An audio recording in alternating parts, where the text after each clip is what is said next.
Last week, a 72-year-old patient of mine came in for a routine checkup. He'd been very careful with his health. He's taking one of the most popular K2-D3 combination pills every morning, a product recommended by his doctor and trusted by millions around the world.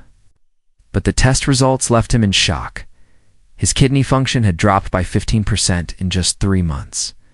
This story may sound unbelievable, but it is completely true. The most frightening part is that the culprit was the very pill advertised as a miracle, said to protect the heart, clear the arteries, and strengthen the bones. A pill that you or your loved ones might also be taking every single day. We often believe that the more functions a pill has, the more convenient and effective it must be. But sometimes that very convenience hides a deadly trap. Why is that? And why do I always emphasize, never take K2 and D3 in the same pill? In the next few minutes, I will walk you through the truth. And what you are about to learn could completely change the way you see supplements. Imagine spending money on something you think is protecting your heart, only to find out it is quietly attacking your kidneys. By the time you discover the damage, it may already be too late. My 72-year-old patient is just one of many cases. They all thought they were doing the best for themselves, but unknowingly fell into a dangerous trap created by the supplement industry. Now, let's examine this trap. Most K2-D3 combination pills on the market have the same formula: 90 micrograms of K2 and 5,000 international units of D3. On the label, this looks reasonable. 90 micrograms of K2 sounds like a lot. 5,000 units of D3 matches the common recommended dose.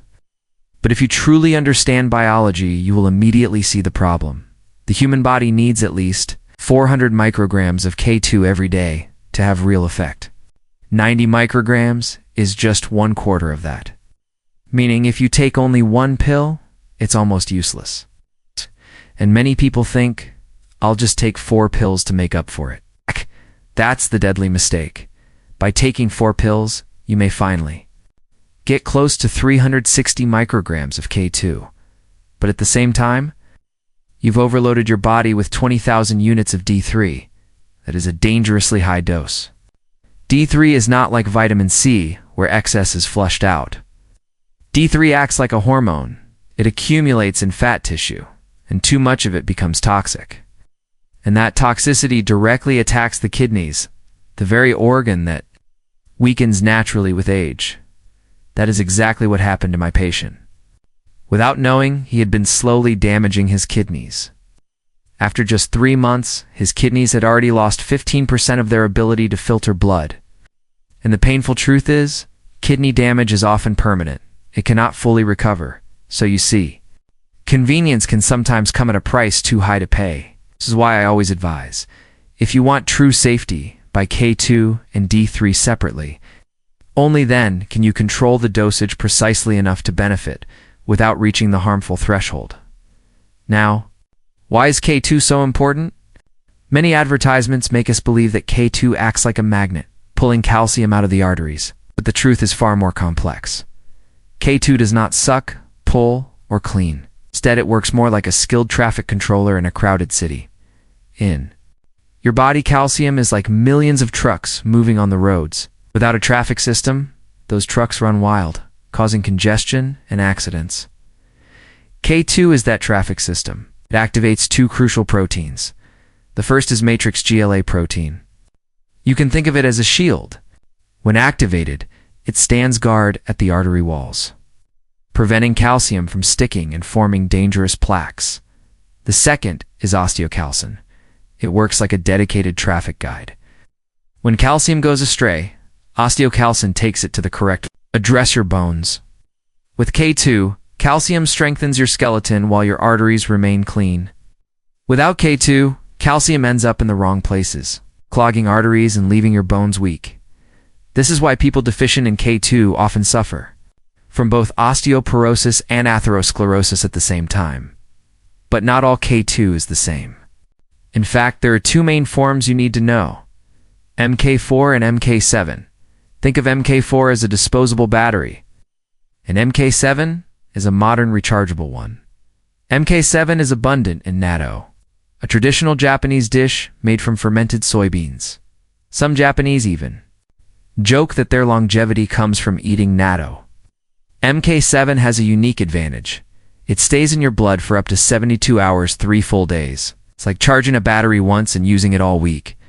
You only need 180 to 360 micrograms per day to see results.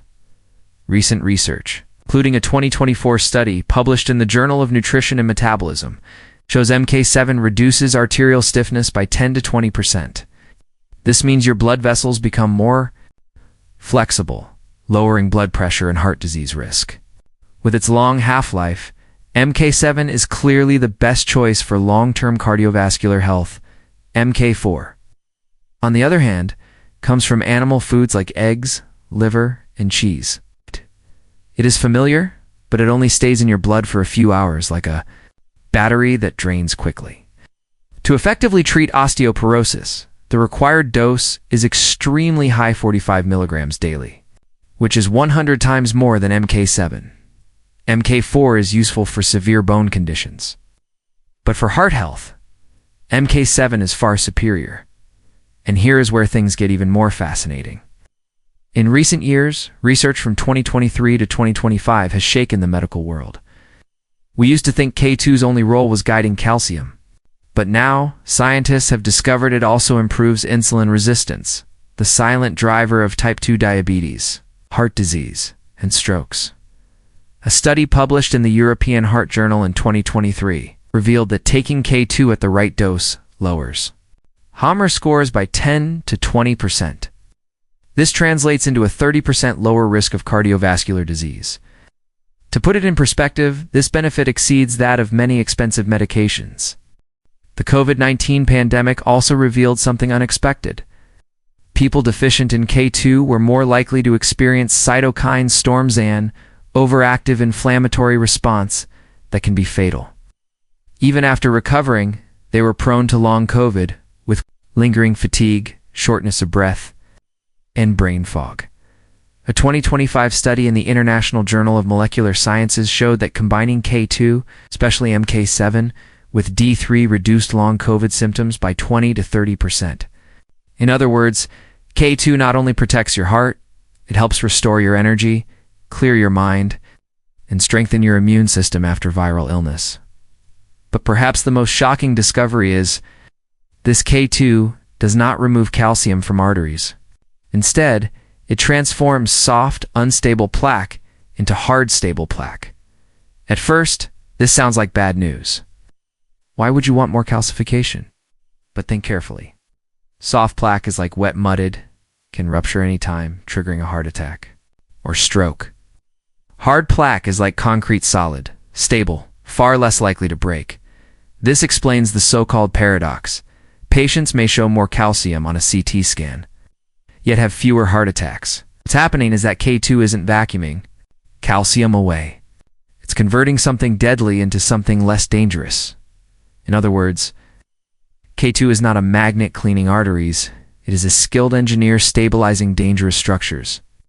It doesn't erase the risk completely, but it prevents the worst case scenario. Now let's turn to vitamin D3, the other half of the equation. D3, as I mentioned earlier, behaves like a hormone. It is stored in fat tissue, and when you take too much, it accumulates until it becomes toxic. The ideal blood level is between 50 and 90 nanograms per milliliter. For most people, a daily dose of around 5,000 IU is safe and effective. But again, testing comes first. Don't guess know your numbers before supplementing. Many believe sun exposure is enough. But after the age of 60, your skin produces only 25% of the vitamin D it did at age 20. Even with hours in the sun, older adults rarely make enough. And too much sun raises skin cancer risk, especially for lighter-skinned people. The real danger lies in overdosing. Excess D3 raises calcium in the blood, causing kidney stones and irreversible kidney damage. This was exactly what happened to my 72-year-old patient. Trying to get enough K2 by taking more combo pills, he overdosed on D3, and his kidneys paid the price. So what is the safe and effective solution? The golden rule is, never combine them in one pill. take them separately. For K2, choose MK7 at 180 to 360 micrograms daily, best taken in the evening. For D3, take 5,000 IU in the morning or afternoon with a fatty meal for maximum absorption. When you follow this correctly, the benefits are remarkable. A 60% reduction in fracture risk. For osteoporosis patients, a 10 to 20% improvement in insulin resistance, a 30% lower risk of cardiovascular disease, and a 20 to 30% reduction in long COVID symptoms. These are not marketing promises. These are results confirmed by peer-reviewed scientific studies. Some may ask, can't we just get K2 and D3 from food? The answer is yes, but it's extremely difficult. To reach 180 micrograms of K2, you would need to eat 8 to 10 egg yolks a day, or nearly half a pound of fresh beef liver, or 80 grams of natto. With D3, you'd have to consume large amounts of fatty fish, cod liver oil, or eggs daily. For older adults, this diet is nearly impossible to maintain, and natto's strong smell and taste makes it even harder for Westerners. This is why supplements are practical. But remember, separate pills never combined. And yet I must emphasize, supplements are only tools. They never replace a healthy lifestyle. You cannot expect a pill to undo years of poor diet and inactivity. After the age of 60, the number one priority is maintaining muscle mass and reducing excess fat. These two factors are the strongest predictors of longevity and health. To achieve that, you need a diet rich in vegetables and lean protein, low in refined sugar and unhealthy fats. And you must stay active, walking, strength training for the legs, yoga, or balance exercises every day. No pill not. Even K2 or D3 can replace the power of good habits. So now, let me ask you, what surprised you the most today? Was it the difference between MK4 and MK7? The shocking truth about calcium plaque? Or the hidden link between K2 and COVID? Share your thoughts in the comments. If you found this video helpful, don't forget to hit like, share it with your loved ones, and subscribe to the channel. Ring the notification bell so you won't miss the important health insights we share daily, and in the description below, I've included a list of crucial videos explaining how to use vitamin D3, K2, and magnesium safely and effectively. Watch them now to complete your understanding. Thank you for watching, and I'll see you in the next video.